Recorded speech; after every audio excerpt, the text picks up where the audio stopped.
മഹാനായ ഇബ്നു ഹജർ അസ്ഖലാനി തങ്ങൾ ഫതുഹുൽ ബാരിയിൽ പറയുന്നു, ഒരാൾ ആഷൂറാന്റെ ദിവസത്തിൽ അഥവാ 10-ന്റെ അന്ന് ഒരാൾ ചൊല്ലിയാൽ സുബ്ഹാനല്ലാഹി മിൽ അൽ മീസാൻ വ മുൻതഹൽ ഇൽം വ മബ്ലഗർ റിളാ വ സിനത്തൽ അർഷ്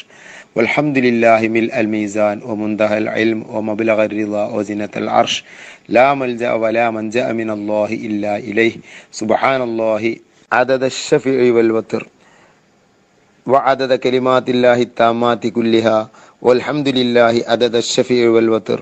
وعدد كلمات الله التامات كلها الله أكبر عدد الشفيع والوتر وعدد كلمات الله التامات كلها أسألك السلامة برحمتك يا أرحم الراحمين لا حول ولا قوة إلا بالله العلي العظيم وصلى الله على سيدنا محمد وآله وصحبه أجمعين والحمد لله رب العالمين എന്നൊരാൾ ചൊല്ലിയാൽ അസ്ഖലാനി തങ്ങൾ ഫതുഹുൽ ബാരിയിൽ പറയാണ്, മൻ ഖാലഹാ ഫി യൗമി ആഷൂറ, ആഷൂറന്റെ ദിവസം മുഹറം 10 പകലോ രാത്രിയോ ചൊല്ലിയാൽ ലം യമുത്ത് ഖൽബുഹു, അവന്റെ ഖൽബ് മരിക്കുകയില്ല. അഥവാ ഈമാൻ നഷ്ടപ്പെടുകയോ അല്ലെങ്കിൽ ഖൽബിൽ നിന്ന് പാടെ അള്ളാഹു ഇറങ്ങിപ്പോവുകയോ പാടെ അള്ളാഹിന്റെ പേടി പോകുകയൊന്നും ചെയ്യൂല